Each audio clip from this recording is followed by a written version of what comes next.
Bem-vindos ao sinal Bom dia a todo mundo que CL. tá assistindo esse áudio. Graças a Deus, hoje é sexta-feira. Sério? Rolê CL. Rolê CL.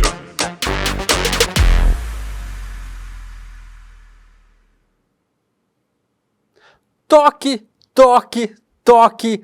3 batidinhas na porta e do outro lado, quem é? É ela mesma, é a Polícia Federal na casa de Carlos Jordi. Um ótimo dia para vocês nesta quinta-feira, dia 18 de janeiro de 2024. Está começando o Rolê CL, grande dia hoje, como diria Jair Bolsonaro. A Polícia Federal bateu na casa de um dos principais incentivadores do golpe, da tentativa de golpe de 8 de janeiro do ano passado.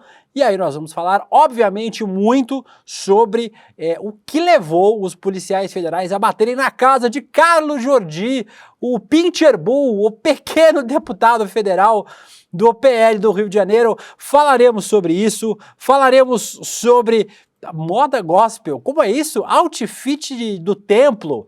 Falaremos sobre isso também, falamos um pouquinho do nosso N1 hoje de manhã, vamos falar de novo. Falaremos sobre Patrícia Leles, tem atualização no caso da Patrícia Leles.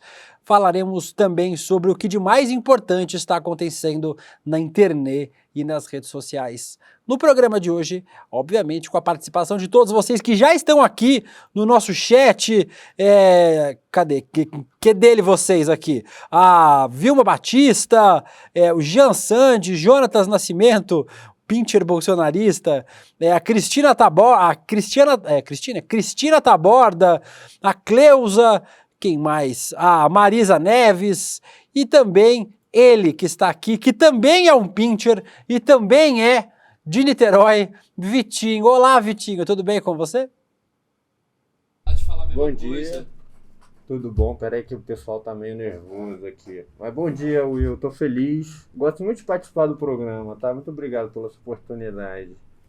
Não tem outra pessoa, na verdade, pra colocar Que porque o Guilherme saiu de férias aí não tem o Ó, que fazer. lembrando, meu bruxo do engenho, Fahrenheit Quem mais tá aí com você hoje? e Gabriel Vento no VT. Gabriel Vento no VT. Gabriel E é Vento. isso aí. Obrigado, Vitinho. Obrigado a toda a nossa equipe. Vivi Veras está nos nossos comentários. A nossa equipe toda aqui do Rolê CL ao vivo na manhã desta quinta-feira. E ele, que também não é exatamente muito alto, mas moralmente é infinitamente mais alto do que Carlos Jordi, Guga Noblar. Bom dia, meu querido. Bem-vindo a mais um dia aqui do nosso rolezinho. Basta ter 1 centímetro para ser moralmente mais alto do que o Carlos Jordi. Bom dia para todos vocês dessa equipe maravilhosa, para essa audiência maravilhosa. E vamos começar esse dia em que a extrema-direita está de cabelo em pé, estão atrás da extrema-direita. É um dia para cantarmos. Vamos cantar? Le petit, le pétard, le petit, petit. Alisson. Só quem é velho entende essa Sim, referência, Guga Noblar. Mas vamos Essa aí começar... só quem é dos anos 80. Só quem é É dos só anos quem 80. já tomou as 6 doses da vacina. Vamos então ao nosso primeiro quadro para falar sobre Carlos Jordi. Tá pegando fogo! E tem uma vinheta mais bonitinha.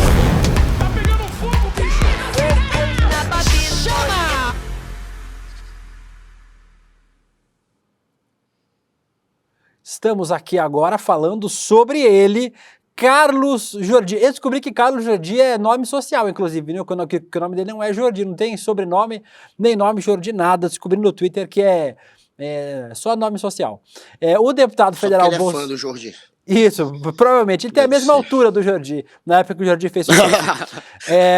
O deputado federal bolsonarista Carlos Jordi, do PL do Rio de Janeiro, que é pré-candidato a prefeito de Niterói, foi alvo de buscas e apreensões em seus endereços na 24ª fase da Operação Lesa Pátria, que acontece ainda nesta quinta-feira pela Polícia Federal. O objetivo é identificar, como as outras fases também, pessoas que financiaram, planejaram. Isso aí não foi contra a Carlos Jordi, não, né? É só uma ilustração genérica. Tá bom, só pra gente não... Só pra não soltar fake news aqui, né, gente? Porque se não for na casa dele, é bom a gente tirar. Pessoas que financiaram e incitaram atos antidemocráticos no 8 de janeiro. Segundo o tá difícil hoje. Segundo o inquérito, Jordi trocou mensagens com um grupo de golpistas do Rio de Janeiro e passou orientações sobre os atos. Agentes da PF foram até a Câmara dos Deputados e a casa do Jordi, lá em Niterói, para cumprir mandatos de busca e contra o Carlos Jordi. Eles apreenderam uma arma, R$1.000 e também uma cacetada de documentos. Nas redes sociais, o Jordi disse que a medida é autoritária. Vamos ver o chororô de Carlos Jordi antes de você comentar, Guga. Claro. Hoje eu sofri uma busca e apreensão da Polícia Federal. Fui acordado hoje às 6 da manhã. Estava dormindo com a minha filha e com a minha esposa. E fui acordado com um fuzil no rosto pela Polícia Federal. Os agentes até foram bem educados, assim, eles...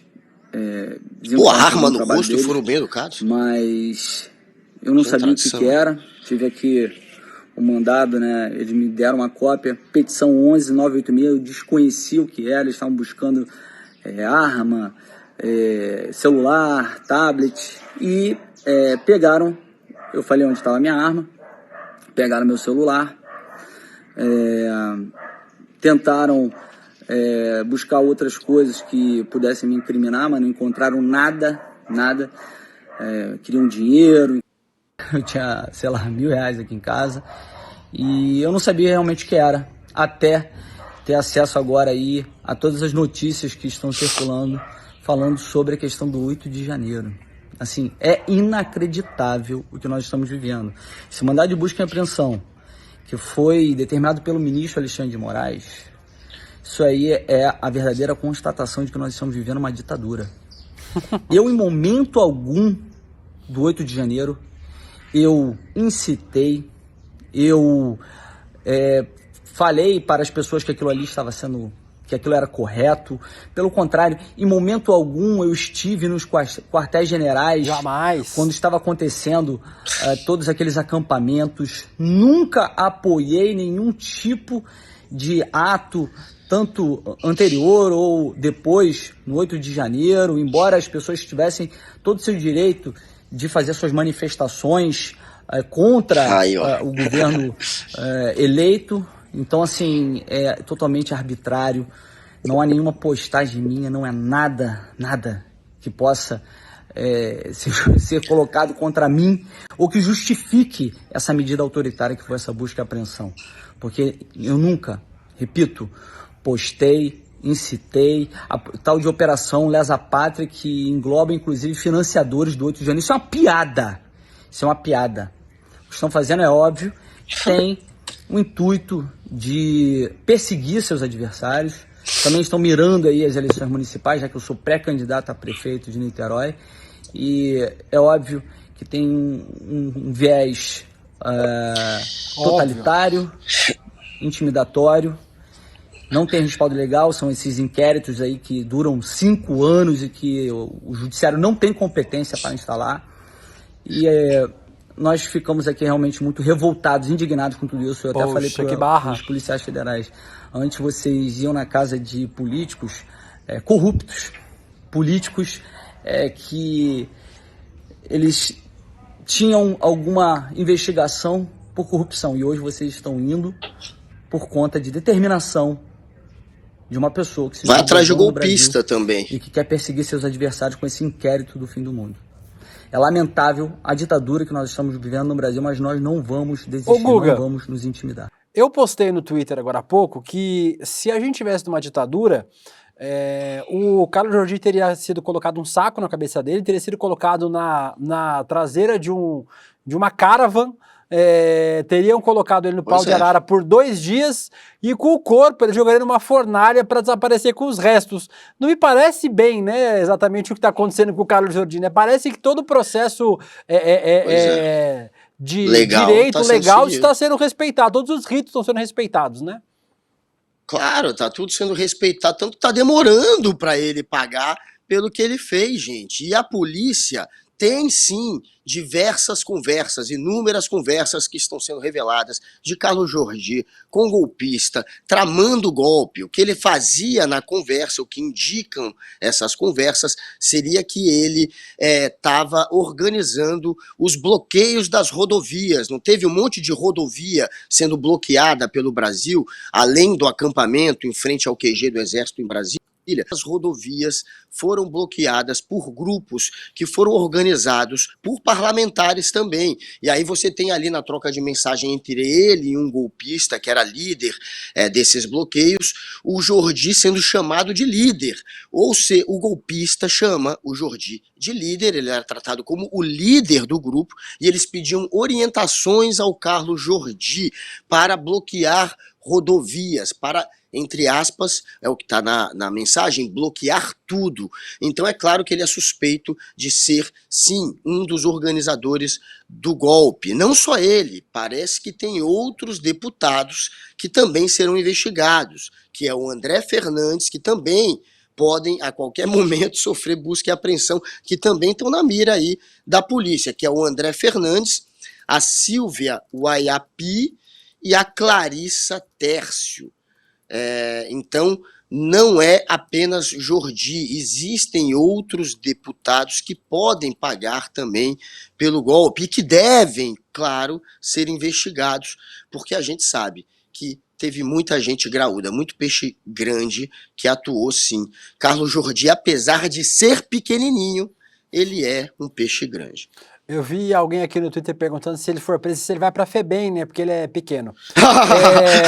A Daniela Lima, né, que foi quem teve acesso à íntegra do relatório do Ministério Público, que levou a esse pedido, infelizmente não de prisão, mas de busca e apreensão na casa do Carlos Jordi, traz essas informações que o Guga falou pra gente. As imagens que a gente está vendo agora são da operação da Polícia Federal, né? A gente estava mostrando as imagens dele saindo lá da Câmara dos Deputados com todos os documentos. Aí, ó, essas são imagens de dentro da Câmara dos Deputados com os agentes da Polícia Federal saindo com uma carambada de documentos lá de dentro. O que espanta a gente, Guga, é a demora para acontecer alguma coisa nesse tipo, né? Já deveria ter acontecido no ano passado mesmo, e também, ainda que a gente tenha indícios fortes de participação do deputado Carlos Jordi nessa história, tem gente mais envolvida, né? O André Fernandes, por exemplo, postou no dia, chamando as pessoas para participar. Os outros deputados que você citou, tipo a Clarissa Tércio e também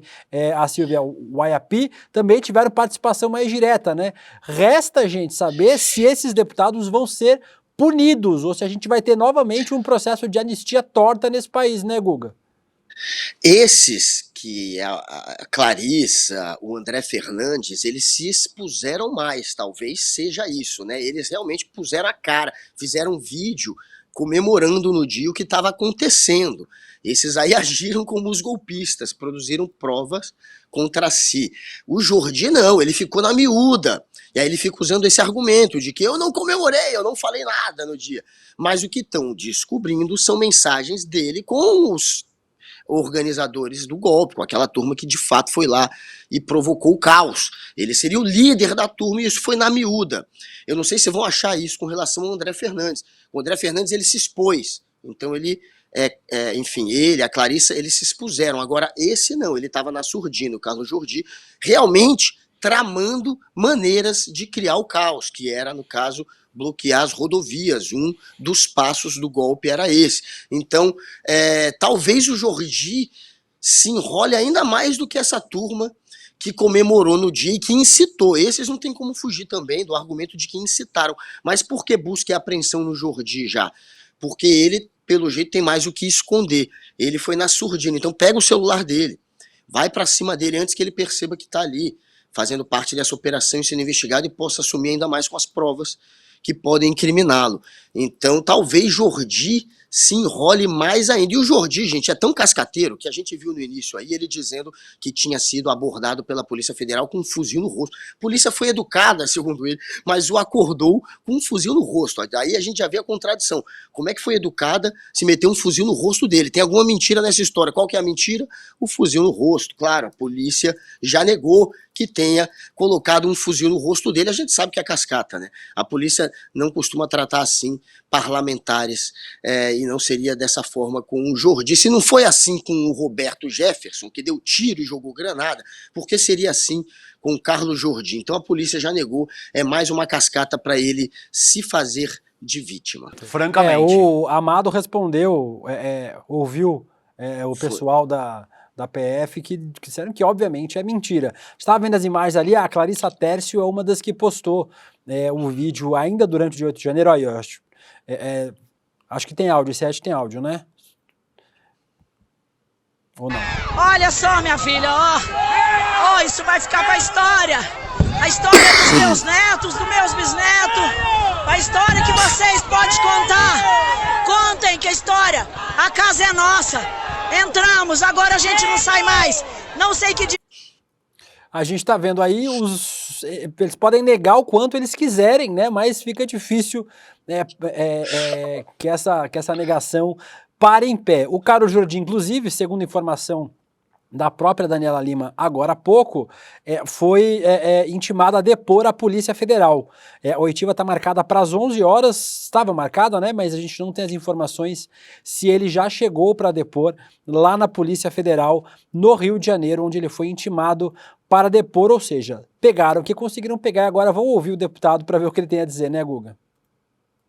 Pois é, vamos ver o que ele vai usar ali de argumento para a polícia, porque para a gente ele está mentindo, como você disse há pouco. O Guilherme Amado falou lá com a Polícia Federal, é cascata a história da arma na cara. Ele disse também para a imprensa no primeiro momento que não tinha nenhuma mensagem. Ele prometeu que não haveria nenhuma mensagem dele com nenhum golpista. E agora já tem a Daniela Lima na Globo News vazando o que está sendo apurado. E claro, tem inúmeras mensagens que servem como prova contra ele. Inclusive nas mensagens ele apoia, ele troca uma mensagem ali com o golpista em que eles ali, na conversa entre eles, apoiam o ato do Roberto Jefferson de ter se defendido da polícia com arma, trocando tiro, fala que é o que for mesmo, se tiver que se defender assim, que se defenda. Então ele ainda vai para essa linha também de incitar a reagir contra decisões da justiça, né, contra ações da polícia, o que também denota aí a imagem de alguém que quer ficar à revelia da lei e que é um golpista, obviamente. O Carlos Jordi, em fevereiro deste ano, quando o PT propôs deixar claro que o artigo 142 não dá poderes especiais às Forças Armadas e não permitiria, portanto, um golpe militar, o que foi o principal argumento usado pelos golpistas, né? Eles diziam que o artigo 142 tratava as Forças Armadas como um poder moderador, dava um poder especial a eles em casos de conflitos entre os poderes. Esse era o argumento dos golpistas, de todos eles. E para tentar acabar de vez com qualquer tipo de interpretação nesse sentido, o PT propôs alterar, né, a Constituição nesse ponto e deixar mais claro que não tem esse papo das Forças Armadas serem poder moderador. Quem que falou que ia fazer uma oposição ferrenha a essa mudança? É claro, Carlos Jordi. Ele falou, abre aspas, faremos resistência até o final. Para que mudar um artigo que consta desde a Constituição Federal originária? Para quê? Para não ter golpe militar. Eles, parlamentares da esquerda, dizem que o artigo não dá poder especial às Forças Armadas. Não é mesmo? Então, para que mudá-lo? Se eles têm tanta convicção assim, que o tema é claro. Isso é um absurdo. Ou seja, ele quer deixar a brecha ali ainda, para que depois os golpistas possam de novo usar essa cascata. Escândalo. Ô Vitinho, você consegue colocar meu computador na tela aqui, só pra gente mostrar. Eu recebi aqui deixa eu ver se eu consigo dar zoom para vocês verem melhor. Aqui, ó, pronto. Eu recebi aqui a íntegra do relatório da polícia, do Ministério Público, e tem aqui um trechinho que eu achei. A autoridade policial explica que no curso da investigação, especificamente quando da análise das mídias de dados obtidos nas contas de e-mail ou em fontes abertas, foi possível colher indícios que Carlos Vitor de Carvalho possui fortes ligações com o deputado Carlos Jordi. Olha, eu falei que o nome social era Carlos Jordi, o nome dele é Carlos Roberto Roberto Coelho de Matos Júnior, que transpassa o vínculo político, denotando-se que o parlamentar, além de orientar grupo expressivo de pessoas, tinha o poder de ordenar as movimentações antidemocráticas, seja pelas redes sociais ou pela militância. Então aqui, vocês estão vendo aqui, eu recebi tipo agora há pouco, aqui ó, a troca de mensagens entre esse Carlos Vitor e o Carlos Jordi, falando sobre o que pode ser feito em relação aos atos antidemocráticos. Tem a conversa na íntegra aqui, eu não vou conseguir ler para vocês agora, mas está aqui trechos que estão escondidos. Aquele trecho, né? em cima ali, ó, que você passou, não dá pra... Só o primeiro, não, na primeira página tem um que Aqui tá acho que transcrito, aí, mais em cima. tem um Não, trechinho mais em menor cima, aqui, né? talvez Esse aqui, tem ó. um trechinho. Esse Ó, trechinho bom dia, transcrito meu aqui. líder, que foi aquilo que a gente falou há pouco, dele ser o líder. Bom dia, meu líder. Qual? Esse é o Carlos, o outro Carlos, não o Jordi. O Carlos que tinha, gente, já um pedido de prisão feito pela polícia e que o Jordi sabia. O Jordi sabia que era um sujeito que era para estar preso, mas que não, que estava ali confabulando com um político para armar o caos, para poder ter uma desculpa para o golpe. E aí ele é chamado de líder. Esse trecho aí fica claro, né? Qual direcionamento você pode me dar? Tem poder de parar tudo, que é algum direcionamento para poder parar tudo. Parar tudo é o quê? Era, no caso, segundo pesa a investigação da polícia, parar as rodovias. Né? Os bloqueios que a gente viu, gente, que aconteceu aos montes. É óbvio que aquilo não era organizado só por meia dúzia de maluco. Aquilo era muito bem tramado, por gente que tinha poder, por gente que estava metida no governo, por gente que era ligada ao Jair Bolsonaro. Esse Carlos Jordi é um cão de guarda do bolsonarismo. Ele é da tropa de choque do bolsonarismo. Ele faz parte daquele grupo que tem uma intimidade maior com a família Bolsonaro, com Eduardo Bolsonaro, com Jair Bolsonaro. Ele tem sim esse poder de ser o elo entre Jair Bolsonaro e os golpistas. E as investigações mostram também que o Bolsonaro tinha, sim, um núcleo que estava organizando exatamente o caos. Tinha um núcleo que era um núcleo de pau, de atuação, de ir pro quebra-quebra, não sei se vocês lembram, que isso já vazou, tem 3, 4 meses essa parte das investigações que tem a ver com a delação do Mauro Cid. O Mauro Cid contou isso na delação, que o Bolsonaro tinha um braço, que era o braço que preparava o caos para poder ter o argumento para o golpe. E o Bolsonaro era quem mandava nesses grupos de rua. Isso foi o Mauro Cid na delação. E aí, quem que é o elo do Bolsonaro? Claro que o Bolsonaro não vai chegar e vai falar diretamente com o Carlos, que está para ser preso e que é quem leva a turba para bloquear a rua. Tem que ter um bucha de canhão que faz esse elo. E um deles, agora a gente vê quem é o Carlos Jordi. Quem que fazia a ligação do Bolsonaro com os movimentos de rua que estavam criando caos, como já delatou o Mauro Cid, que tinha esse núcleo. Agora a gente tem uma das peças, é o Jordi. E aí, obviamente, segue a investigação aqui. Eu não vou mostrar todo o documento para vocês, não precisa mostrar, a gente pode tirar. Eu disse que eu não ia mostrar e vocês botaram na tela. Não, eu não vou mostrar o documento todo para vocês, porque é um longo documento, né? Eu não consegui, ele acabou de chegar para mim agora no WhatsApp, por isso que eu abri para vocês aqui, para a gente conseguir ver pelo menos um trechinho. Mas a decisão completa e mais repercussões sobre esse caso a gente vai continuar falando agora no N2, depois a partir das 6 horas da tarde ou da noite, dependendo do seu ponto de vista. Voltaremos a esse assunto e se a gente tiver mais alguma atualização sobre o caso do Carlos Jordi, a gente traz ainda durante o nosso rolê ICL, estaremos atentos aqui, nossa produção está atentíssima para mais repercussões sobre este caso. Guga, vamos falar, aproveitando para falar em golpista, vamos falar sobre um caso que a gente também falou hoje no N1 e é importante a gente trazer agora sobre um assunto que está rendendo muita polêmica nas redes sociais e polêmica inclusive dentro do campo bolsonarista, que é o fim da isenção para pastores. A Receita Federal anunciou a suspensão do benefício fiscal concedido por Bolsonaro a pastores em 2022. A partir de agora, eles terão que pagar imposto sobre qualquer dinheiro recebido de igrejas a título de remuneração. O benefício havia sido assinado pelo Júlio César Vieira Gomes, auditor que tentou a liberação das joias sauditas que Jair Bolsonaro tentou embarcar. Lembra daquelas joias que o Jair Bolsonaro tentou embolsar e conseguiu, né, na verdade, algumas delas? Quem assinou também foi o Júlio César. E a resposta veio a galope. O bispo Robson Rodovalho, fundador da Igreja Sara Nossa Terra, disse ao Globo que os pastores e padres não têm salário, têm prebendas missionárias. Eu também quero. É melhor que salário. E não é pré-venda, não, é pré-benda, viu, Guga? Aqui a nossa equipe viu até no dicionário: pré-benda é um rendimento de padre ou pastor. É só uma palavra legal e divertida para dizer salário, na verdade, né? E aí, vários evangélicos proeminentes, né? O deputado Sóstenes Cavalcante, lá do Rio de Janeiro, o Silas Malafaia, tem postado loucamente nas redes sociais dizendo que é uma perseguição. Ontem a Damares, inclusive, fez um post e apagou, dizendo que era uma perseguição do Lula aos evangélicos. Nossa, que perseguição maluca é essa, né, Guga? Tem que pagar imposto, onde já se viu pessoas Tadinhos. como pastores serem tratadas como gente normal, né? Quem diria? Pois é, gente, esse pessoal se acostumou demais à mamata, essa é a verdade. E aí a gente vê pastor com relógio Rolex no pulso, aí a gente vê que também tem no Brasil uma média de 17 novas igrejas evangélicas abertas todo dia. E um chefão do PCC, só um chefão do PCC, do primeiro comando da capital, um traficante de drogas, abriu 7 igrejas evangélicas.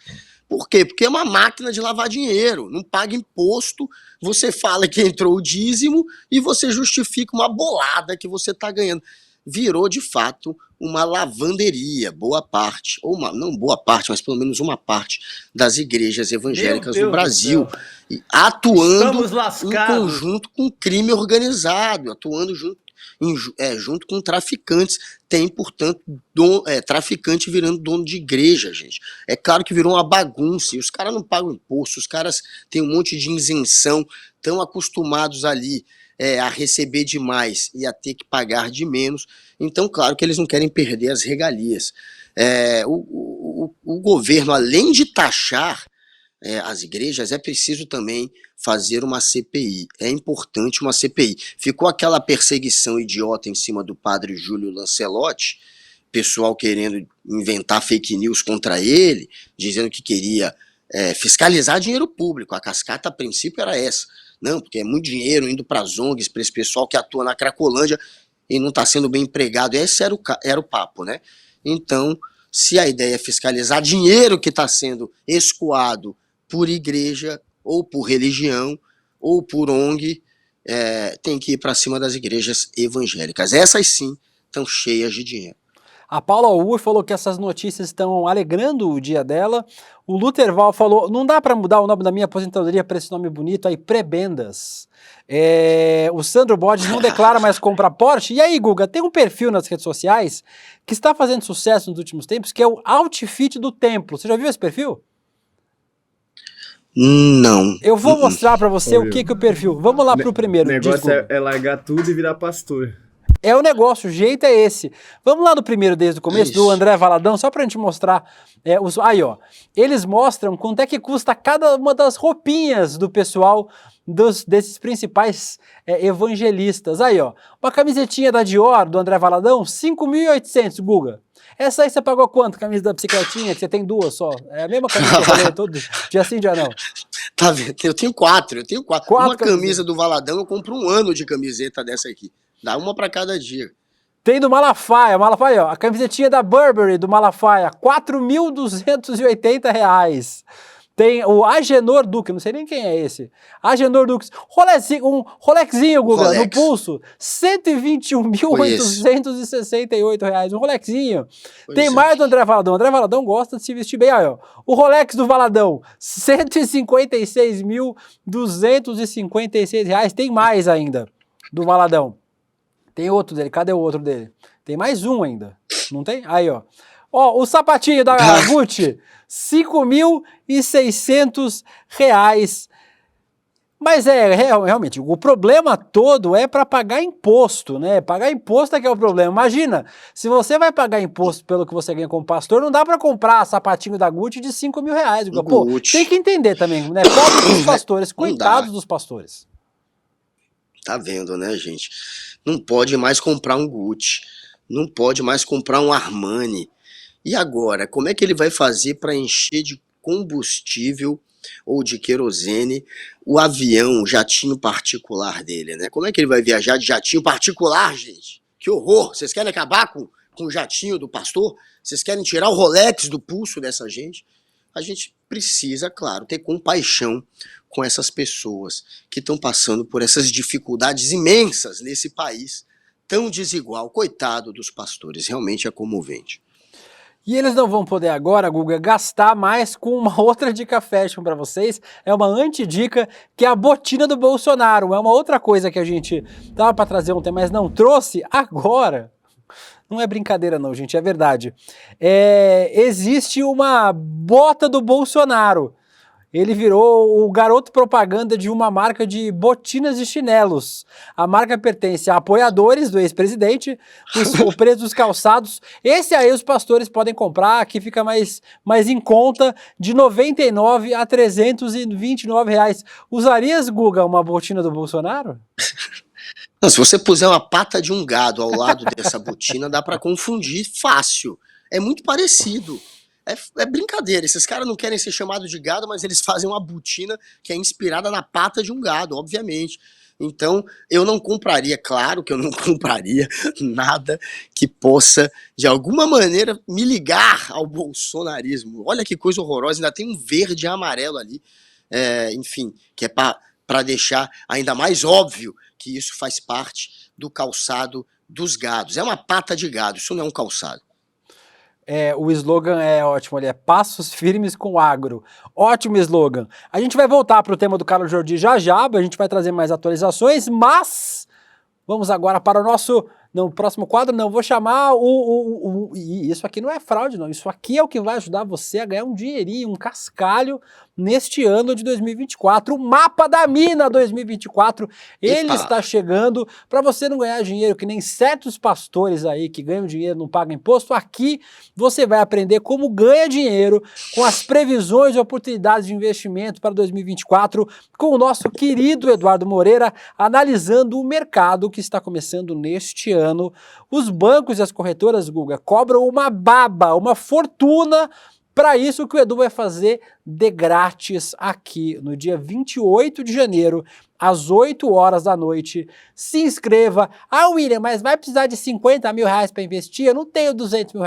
Não importa quanto dinheiro você tem, o Edu vai falar sobre isso também durante o nosso Mapa da Mina. Investir é para qualquer um. Aqui no ICL a gente tem vários cursos no Instituto Conhecimento Liberta de investimento, de mercado financeiro, mas o Edu vai trazer aí no Mapa da Mina, no dia 28 de janeiro, os principais caminhos para você conseguir investir o seu dinheirinho. Se você não for pastor e não tiver Rolex de R$150 mil, vale a pena fazer o Mapa da Mina para saber onde investir. Guga, sabe quantas previsões Eduardo Moreira errou ano passado? Me diga, quantas? 0. Nenhuma. O Edu... eu sabia desde ontem, eu tô fingindo surpresa, tá mal feito. É um ator. O Edu gabaritou as previsões do ano passado, Google. Então, inscrevam-se, garantam a sua vaga, não vai ter replay. Se você não assistir no dia 28 de janeiro, não vai ver mais, não adianta vir com choro depois. edu1.com.br/rolê. Repita, Guga. edu.com.br, é isso? Edu1, Rogério. Beleza, campeão? De novo, Guga, vai lá. Eu não tô conseguindo ver. edu1.com.br/rolê. /rolê. É isso? Exatamente, é isso aí para você se inscrever, participe e convide os seus amigos para participarem também. E agora vamos continuar falando sobre o Rio de Janeiro, sobre o governador Cláudio Castro. Será que vai ser governador por muito tempo? Vamos para a macetada de notícias.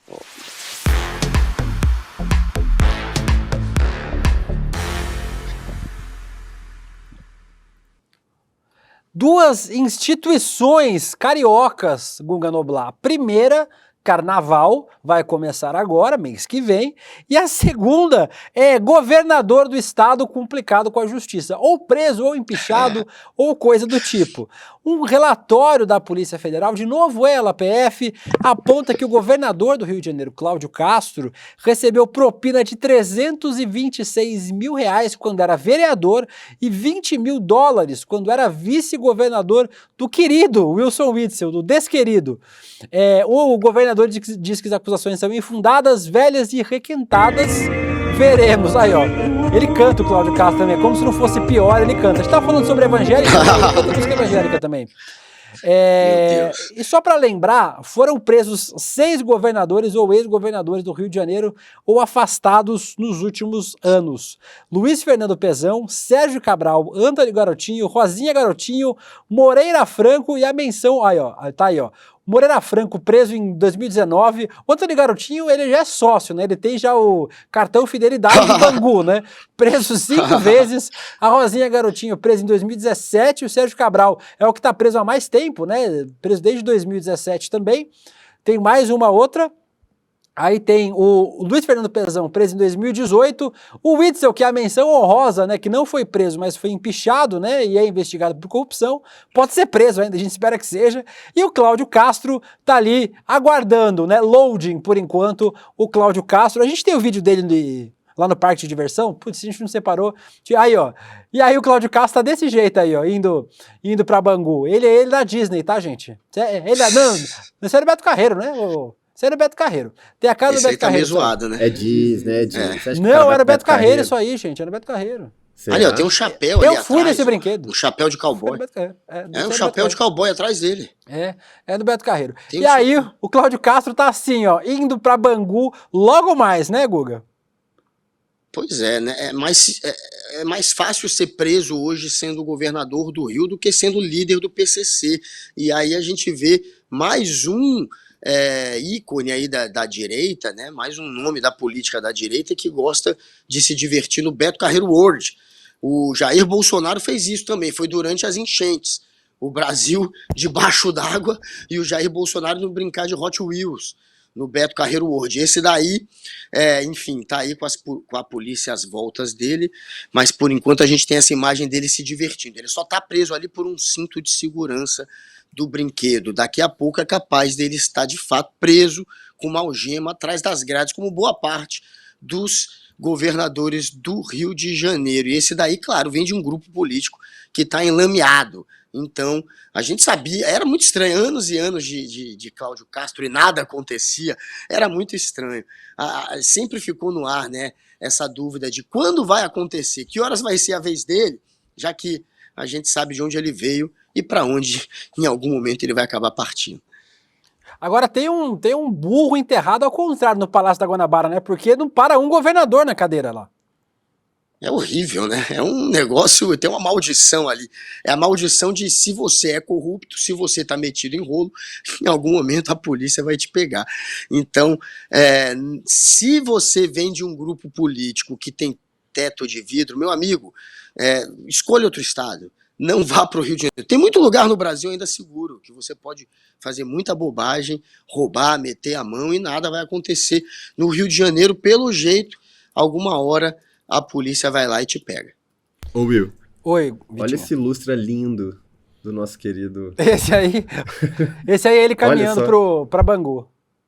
Ajoelha mesmo, que lá em Bangu, amigo, de vez em quando você tem que ajoelhar mesmo, viu? Ouvi dizer que... Ó, e só pra deixar ratificado que eu tô sagaz hoje nas vinhetas, tá? Até o chat reconheceu. Depois de uma semana, meu amigo, se não tiver sagaz, o RH te procura. Vamos para o nosso próximo tema. A gente falando sobre pessoas complicadas na justiça, Guga. A Patrícia Leles, cada história maluca que aparece nesse país. A Patrícia Leles vazou a própria localização, Guga. A auto-intitulada jornalista Patrícia Leles, procurada pelo FBI por fraude nos Estados Unidos, deixou escapar a sua própria localização no Twitter na terça-feira. Ela disse que também pediu asilo em outro país. Na tela de notificações da Patrícia, a gente tem um videozinho aí, não tem um vídeo só pra gente ilustrar? Ou não? Não, acho que não tem. Ela vai lá e ela compartilha para mostrar outra coisa, ela grava a tela dela, e aí mostra que ela estava na Cidade do México. Depois ela apagou a publicação e disse que pediu asilo em outro país. Havia suspeitas que ela estivesse na Venezuela. A Patrícia não sabe muito bem como fugir da polícia, né, Guga? Poxa, ela tentou de alguma maneira responder, lacrar um pouco nas redes sociais, porque ela está sendo dinamitada, né? O pessoal está partindo para cima dela. Eu acho que ela se sentiu na obrigação de tentar de alguma maneira confundir, porque as mensagens dela confundem mais do que explicam, mandando uma mensagem bem confusa, com um monte de print de uma conversa aí que a gente não consegue entender bem qual é o contexto, mas nessa ela acabou mostrando aonde está. Ela é, claro, uma foragida. A polícia dos Estados Unidos está atrás dela. É muita grana aí que ela é acusada de ter desviado, se passando por advogada que ia conseguir green card. Então a história é muito séria. E ela precisa correr se ela quiser escapar mesmo da justiça americana. É o que ela está fazendo. O problema é que nessa de querer lacrar, né? Quem lacra não é mais não lucra, né? Quem lacra não foge dessa vez. A Mariana falou que a Patrícia precisa assistir uns filmes aí para ver como foge melhor. O Lourenço Dazenbrock faz um comentário muito bom, lembrando que só 2 ex-governadores do Rio de Janeiro não foram presos, né? O Witzel também não foi preso, né? Foi empichado, mas a Benedita da Silva. Então lembrar que a Bené é uma ex-governadora do Rio de Janeiro que não foi presa, não tem processo, Brizola, não é investigado, e o Brizola também.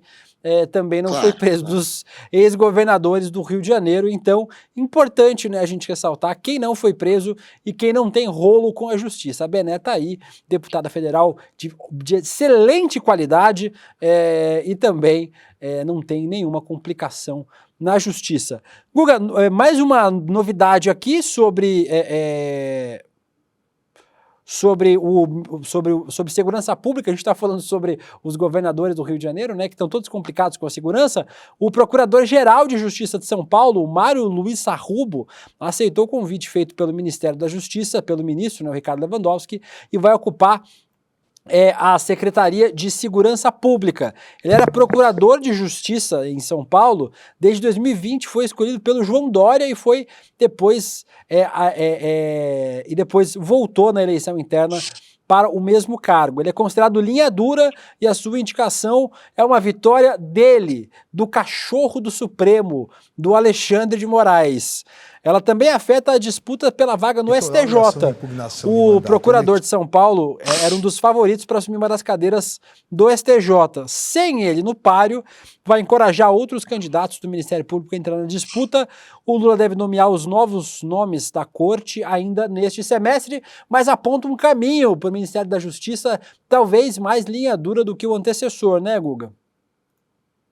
Pois vai ter que ser linha dura no sentido de que, para combater de fato o crime organizado, e o governo vai ser cobrado por isso, apesar de ser o Estado o principal agente para proteger, né, para investigar, o governo federal obviamente que vai ser cobrado também pelo caos da segurança que tem acontecido há anos no Brasil. Então é um caminho, e é um caminho que também, de certa maneira, coloca ainda mais um bloqueio ali entre o governo e uma ala do PSB que queria também indicar o secretário nacional de segurança. Havia até a expectativa de que talvez pudesse ficar na mão do PSB, do grupo talvez do Capelli, essa indicação. Tinha gente muito otimista aí, acreditando que poderia até, quem sabe, ser ele, em algum momento, o Capelli, o secretário nacional de segurança pública, mas enfim, é mais uma amostra de que o PSB e a turma do Capelli está cada vez mais escanteada e que tem esse problema aí para o governo enfrentar também. Vamos para mais uma notícia antes de mudar de quadro no programa, Guga. Para falar que a gente não falou sobre notícia ruim aqui nesse programa, o PL da deputada Erika Hilton sobre trabalho digno para a população de rua foi aprovado nessa quarta-feira, mais conhecida como ontem, a lei que institui a Política Nacional de Trabalho Digno e Cidadania para a População em Situação de Rua. A lei tem como objetivo a promoção dos direitos humanos dessa parcela em relação à política de trabalho, renda, qualificação profissional, além de ações para levar à escolaridade. É considerado pessoa em situação de rua quem faz parte do grupo populacional que utiliza espaços públicos como local de moradia e de sustento e também unidades de acolhimento institucional por viverem em situação de vulnerabilidade social com vínculos familiares interrompidos ou fragilizados. É a primeira lei sancionada da deputada Érica Hilton, uma vitória para quem luta por essa população aqui em São Paulo e no Brasil todo, né, Guga? Tem muita gente que faz o L, que gosta da Érica Hilton, que é de esquerda, exatamente porque sabe que o governo precisa priorizar, principalmente quem tem menos. O Estado tem que estar do lado dos excluídos, do lado daqueles que muitas vezes estão à margem da sociedade, que não têm oportunidades e que são tratados, inclusive, de maneira hostil por parte da sociedade. Essas pessoas são as que precisam de um atendimento especial, obviamente, do Estado. O Estado precisa atuar principalmente para os mais vulneráveis. E quem são os mais vulneráveis? Os mais vulneráveis de todos são esses que estão em situação de rua e que não têm, e que nos últimos anos foram tratados com descaso, né, pelo governo passado, principalmente o governo do Jair Bolsonaro. Pouco fez, nada fez por eles. Então, é para isso que a gente faz o L, né? É para isso que a gente gosta da Hilton, é por esse tipo de política que a gente está desse lado. E com isso nós fechamos o nosso Macetada de Notícias. Vamos agora para aquele quadro que você participa conosco, o melhor que você não viu.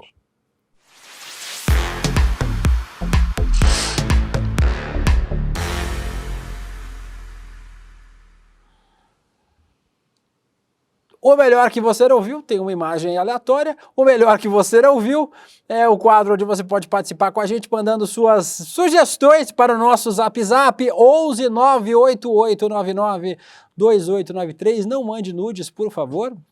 Talvez mande. Ou pode também para as nossas redes sociais, a minha e a do Guga Noblar. O Guga não manda nude mesmo, o Guga é casado. No @Guga Noblar em todas as redes sociais, ou no @Deluca no Twitter, ou Deluca William no Instagram. Muitas pessoas sempre mandam sugestões, algumas delas vêm aqui pro programa assim. Aproveitar, Guga, fazer como fazem na China. Na China, nas escolas, tem um negócio chamado pausa ergonômica, que é quando as crianças ficam muito tempo sentadas, elas fazem isso aqui, ó, para a criança dar uma relaxada. Vai, pode dar o play, aí, ó. Vai, Guga, faz aí. Isso aí. Valeu. Faz aí, faz aí.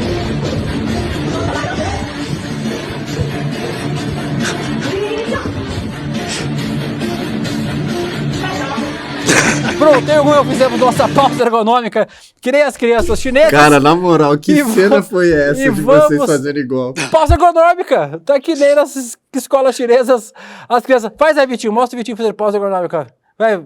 Não, essa vergonha não passa. O Vitinho vai passar?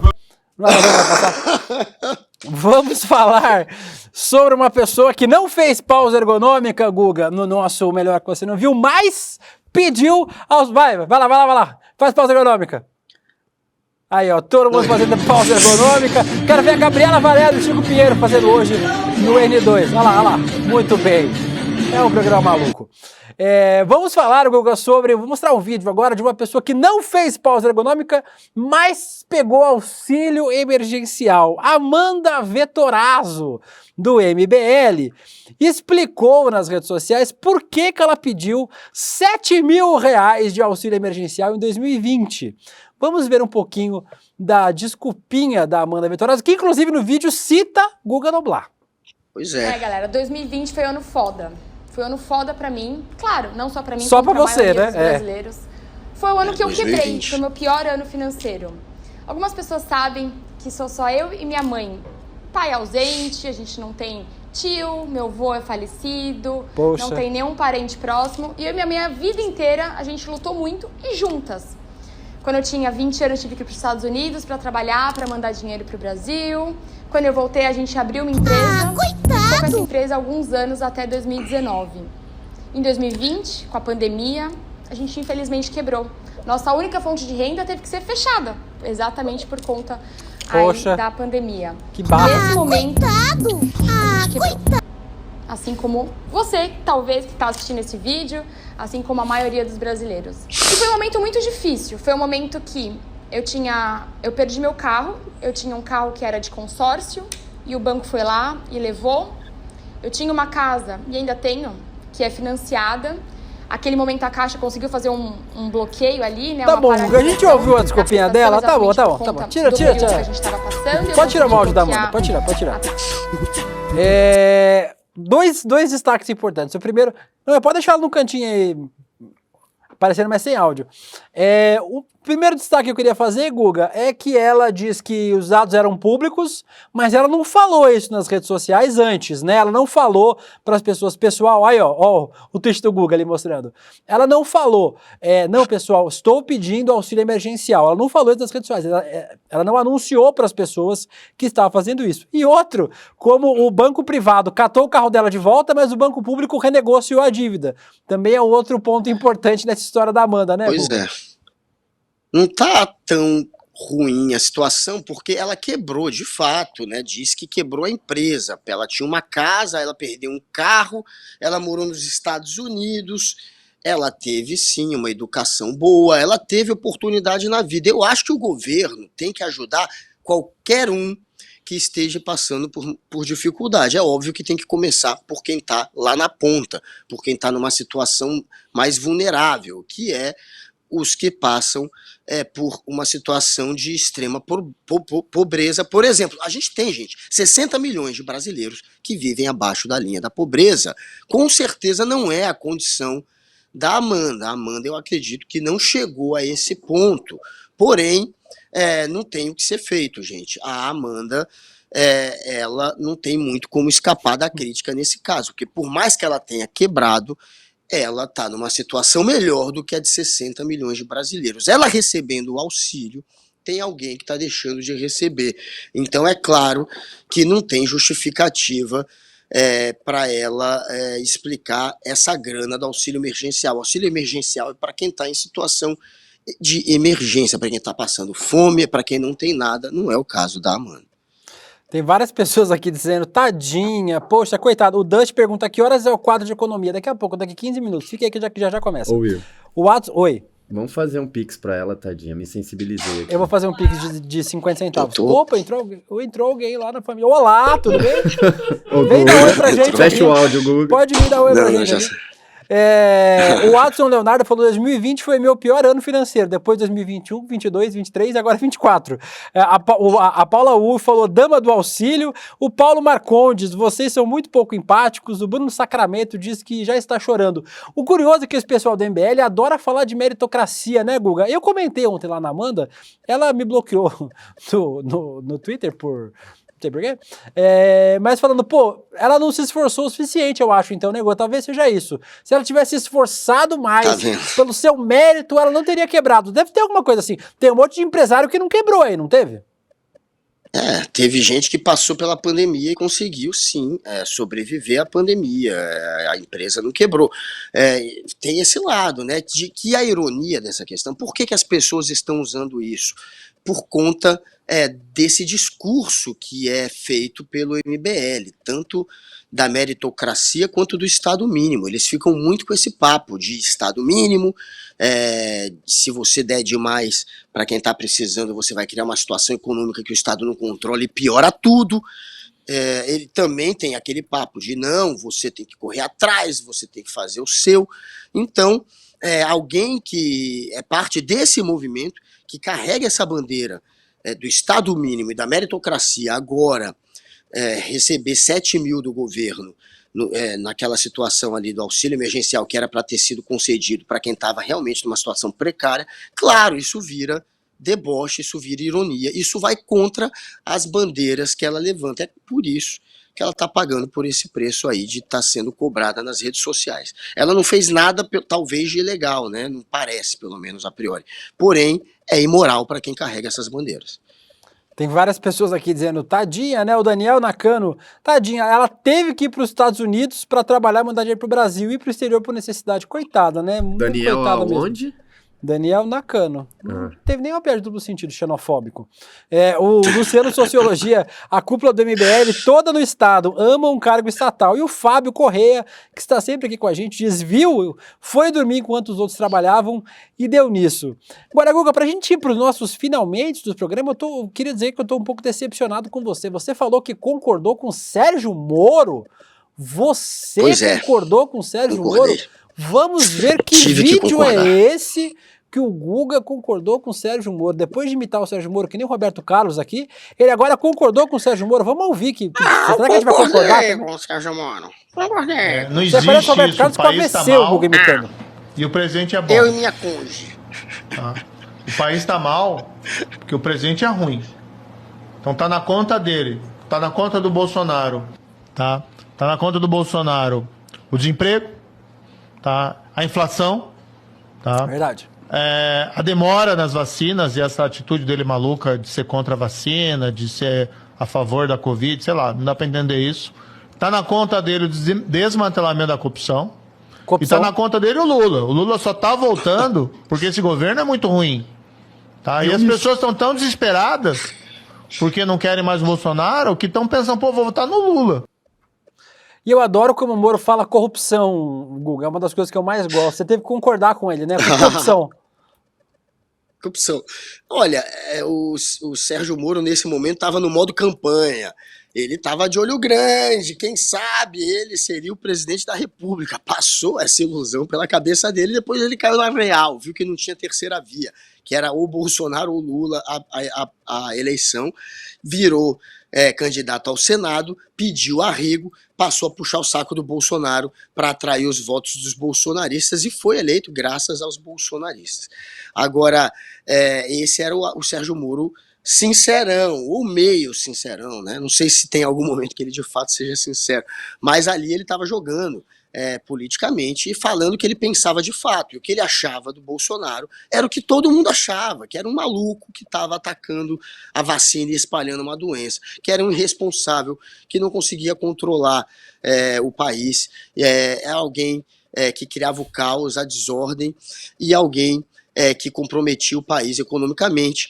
Enfim, não era um bom presidente, trazia maus resultados, e mesmo assim, mesmo depois desse discurso, a gente viu, né, o Sérgio Moro arregar e voltar para os braços do bolsonarismo. É um sujeito realmente, 2 ou 3 caras, o Sérgio Moro. E muita gente falando aqui, corrupção no nosso chat, que é como o Sérgio Moro fala, e o Sérgio Moro tinha esperança de virar ministro do STF, ele vai para o STF de outro jeito, né, vai como réu, e a gente espera que ele responda também pelos outros crimes que cometeu da Lava Jato, né? Ele está respondendo no STF por conta do uso de recursos durante a campanha, mas a gente espera que ele vá para o STF, na verdade, para responder por conta dos crimes da Lava Jato. Esses são importantes. Pois é, tem que ser. E façam suas apostas. Quem pagará primeiro, né? Pelos crimes que cometeu, Jair Bolsonaro ou Sérgio Moro? Apostem aí no chat. Tem muita gente achando que o Sérgio Moro vai rodar antes. Existe um risco de não ser nenhum dos dois, inclusive, né? O que é um outro medo que a gente tem. Aí, e com isso... O Cacai não acredita nisso não, hein, Deluca? O Cacai que a gente ouve aqui está convicto que Jair Bolsonaro não tem como escapar da prisão. Se o Jair Bolsonaro escapar, gente, é porque não existe justiça. Eu sou um pessimista convicto. Eu acho que nenhum dos dois vai preso, né? E pior ainda, né? Mais do que isso, nenhum dos militares. Para mim, Guga, sendo muito sincero, mais do que Jair Bolsonaro, mais do que Sérgio Moro, para mim, os generais de 4 estrelas que participaram de todo esse processo golpista do governo de Jair Bolsonaro tinham que ir para cadeia para dar o exemplo, né? Porque aqui a gente tem um problema muito sério nesse país de não punir os militares adequadamente. Milico preso é que aí vai ser mais difícil de ver, mesmo, né? Esses são os intocáveis. Esses eu acho que são os mais difíceis, os milicos. Agora, essa decisão de hoje, que partiu da PGR também, de ir para cima do Carlos Jordi, é um ótimo indício de que pelo menos parte aí dos peixes graúdos podem sim pagar o pato. Que assim seja, Guga Noblar, e com isso nós terminamos o nosso Rolê ICL desta quinta-feira, dia 18. Amanhã esperamos que tenhamos como notícia aqui um bolsonarista preso para alegrar a nossa sexta-feira. Até amanhã, Guga. Beijo para você. Valeu, Deluca, valeu essa audiência maravilhosa. E vamos acompanhar no resto do dia o que acontecerá, o que teremos de novidade, o que mais vazará sobre ele, Jordi, o pequeno golpista. Tamo juntos.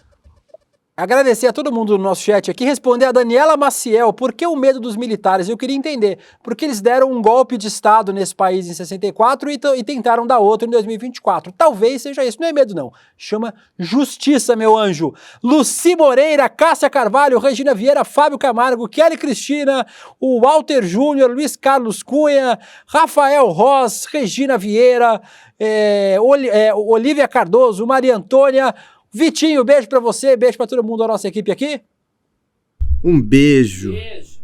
Amanhã estamos de volta a partir das 11h30 da manhã no nosso LCL. Fique acompanhando aqui, às 6 horas da tarde tem o N2 com as principais notícias e repercussões desse caso da busca e apreensão contra Carlos Jordi. A gente volta amanhã, beijo, tchau, fui! Em janeiro de 2023, no nosso encontro Mapa da Mina, onde eu faço minhas previsões porque eu acho que vai acontecer ao longo do ano, eu disse que achava que os fundos imobiliários, depois de vários anos difíceis, poderiam ter um segundo semestre superaquecido e poderiam subir bastante de valor. Se a minha previsão, que eu fiz também no Mapa da Mina, de que as taxas de juros de médio e longo prazo caíssem bastante. Adivinha o que aconteceu? Olha aqui o índice dos fundos imobiliários. Um começo de ano estável e do meio para o final do ano uma grande subida como há muito tempo não acontecia. A verdade é que a gente acertou todas as nossas previsões em 2023. Algo que nunca tinha acontecido. Acho que nem com a gente, nem com ninguém. Para você participar do nosso encontro Mapa da Mina de 2024, imperdível, que vai acontecer no dia 28 de janeiro, às 8 horas da noite, é só clicar no link aqui em cima ou aqui embaixo e gratuitamente, rapidamente se inscrever. Chame seus amigos e amigas para participar também. Ninguém pode perder esse encontro para entender o que está acontecendo no Brasil e do mundo e para saber o que deve acontecer com os mercados ao longo do ano de 2024.